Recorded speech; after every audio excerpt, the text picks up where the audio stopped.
کسی کو شک پڑ جاتا ہے حضرت امیر معاویہ پر، او خدا کے بندے، حضرت امیر معاویہ رضی اللہ تعالیٰ عنہ تو وہ شخصیت ہیں، نبی پاک صلی اللہ علیہ وسلم نے امام حسن کو اپنے ساتھ ممبر پہ بٹھا کے فرمایا یہ میرا پتر چودھری ہے، یہ سردار ہے، یہ سید ہے۔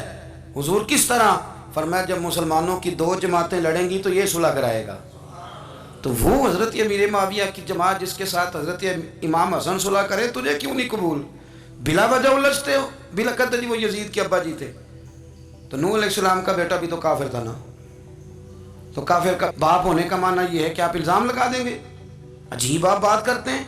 قیامت میں کوئی کسی کا بوجھ، قرآن نے فیصلہ کر دیا ہے، کوئی کسی کا بوجھ، یزید اپنے معاملات کی جواب دے گا، اس کے گھر والے اس کی باتوں کا جواب، اور جو یہ کہتے ہیں نا کہ ان کے والد معاذ اللہ ٹھیک نہیں تھے، وہ یہ بھی لکھتے ہیں کہ یزید کا پتر بڑا ٹھیک تھا۔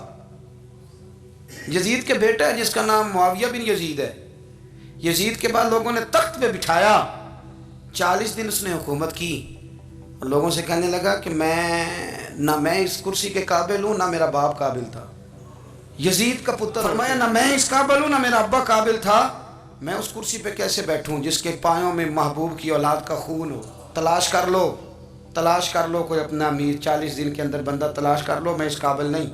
تم یہ تو لکھتے ہو اس کے بیٹے کے بارے میں، یہ کیوں نہیں مانتے کہ حضرت امیر معاویہ کے ساتھ امام حسن نے صلح کی؟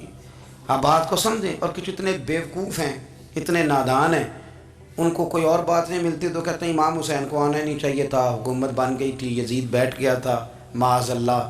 پتہ ہے حضرت عبداللہ بن زبیر کیا فرماتے تھے؟ فرماتے تھے ہم تو یزید کے خلاف اس وقت نکلے کہ ہمیں یقین ہو، یہ اس بندے کی بات بتا رہا ہوں جسے گٹی میرے نبی پاک نے لواب دہن سے عطا فرمائی، لواب دہن سے گٹی دی رسول کریم۔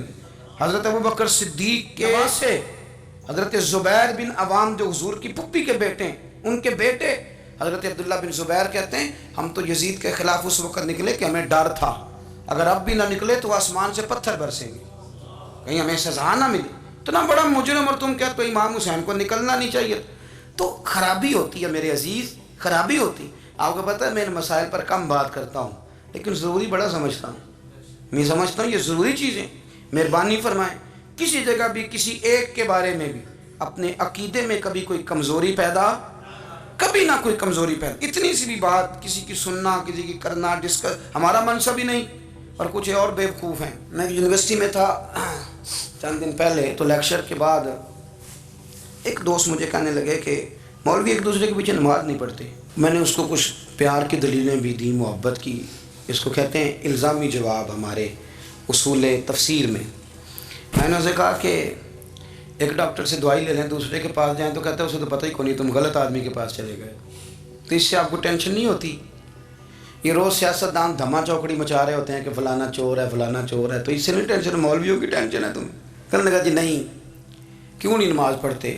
میں نے اسے کہا یار، اور وہ مجھے کہنے لگا جی آپ بڑی مثبت بات کرتے ہیں تو اس لیے میں نے آپ سے سوال کیا ہے۔ میں نے کہا یار بڑی سادی سی بات ہے، اگر تیری سمجھ میں آ گئی تو ٹھیک ہے، نہ بھی آئی تو منوانا تو میرے ذمہ ہے بھی نہیں، بتانا میرے ذمہ ہے۔ تو یہ بتا، میں نے کہا تیرے ابا جی کو، تیری اماں کو بندہ کافر کہہ گزرے، کوئی مولوی بہت بڑا شیخ الحدیث ہو، اصول تفسیر پہ، فقہ پہ، حدیث پہ دسترس رکھتا ہو، اور مستحضر علم ہو اس بندے کا، تیرے ابے اور اماں کو کافر کہے تو نماز پڑھتا ہے؟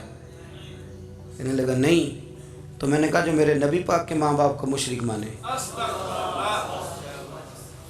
اور میں نے کہا اگر تم نے دلیل چاہیے ہوگی تو بندے میں تمہیں دوں گا، اور بائی نیم دوں گا، اور میں ان کی تحریریں تمہیں دوں گا جو مر گئے یہ لکھتے ہوئے کہ چونکہ وہ پہلے چلے گئے تھے انہوں نے کلمہ نہیں پڑھا لہذا معاذ اللہ صبح معاذ اللہ دوزخ میں جائیں گے۔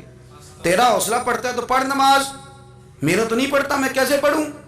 اور اس قدر کمزور نظریے ایک آدمی کہ اپنے قلم سے لکھتا ہے، اپنے قلم سے اپنی کتاب میں لکھتا ہے کہ جس مچھلی کے پیٹ میں حضرت یونس نے کچھ دن گزارے وہ مچھلی جنت میں جائے گی۔ تو شرم نہیں آتی؟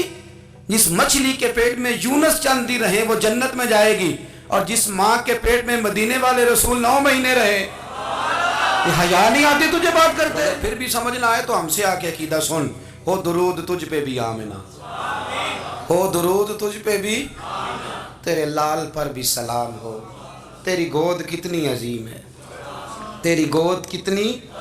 یار آپ مجھے دلیل دینا، میں ہماری ساڑی تے باٹی کونی تے سانجی کدے نال ہونی ہے، ہمارا کسی سے ذاتی رٹا ہی کوئی نہیں. آپ بات کو سمجھیں.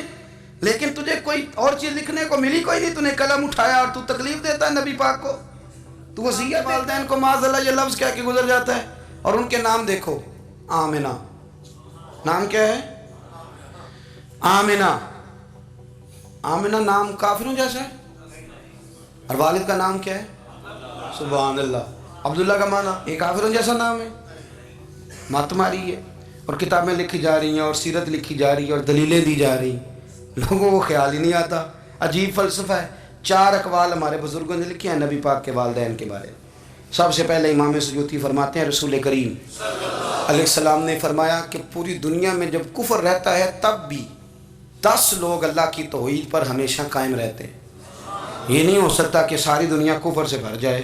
فرماتے ہیں میرے محبوب کے والدین بھی ان 10 لوگوں میں شامل ہیں. حضور کے والدین بھی ان. اور دوسرا قول آپ فرماتے ہیں نبی پاک کے والدین زمانہ فطرت پہ تھے. زمانہ فطرت وہ زمانہ ہوتا ہے جس کے اندر نبی نہیں ہوتا. تو لوگ جس دین کو بہتر سمجھتے ہیں اللہ کی توحید کے ساتھ اس پر عمل کرتے ہیں تو ان پر کوئی مواخذہ.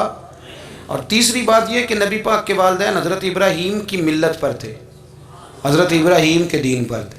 اور حضرت ابراہیم کا وہ دین ہے جس کو قرآن کہتا ہے کہ وہی دین ابراہیمی دین محمدی ہے صلی اللہ علیہ وسلم. وہی دین محمدی ہے. اور چوتھی بات اس کو علامہ ذہبی نے لکھا، علامہ خفاجی نے لکھا، قاضی اجاز نے لکھا، محدثین نے لکھا. حدیث کی راوی سیدہ عائشہ صدیقہ رضی اللہ تعالیٰ عنہ کہتی ہیں رات کو میں اٹھی تو میں نے نبی پاک صلی اللہ علیہ وسلم کو روتے ہوئے دیکھا. یا رسول اللہ کیا ہوا؟ فرمایا میں نے رب کریم کی بارگاہ میں عرض کی تھی یا اللہ میرے ماں باپ کو زندہ کر دے تاکہ وہ میرا کلمہ پڑھ لیں. ہے تو پہلے بھی دین فطرت پر انہیں کنتم خیر امت ان کا اعزاز بھی نصیب ہو جائے تو حضور فرمانے لگے اللہ نے انہیں زندہ کیا ہے، وہ میرا کلمہ پڑھ کے دوبارہ قبروں میں گئے ہیں. تو امام سیوطی فرماتے ہیں کہ وہ نبی پاک علیہ السلام کی امت کا اعزاز بھی اللہ نے انہیں عطا کر دیا ہے.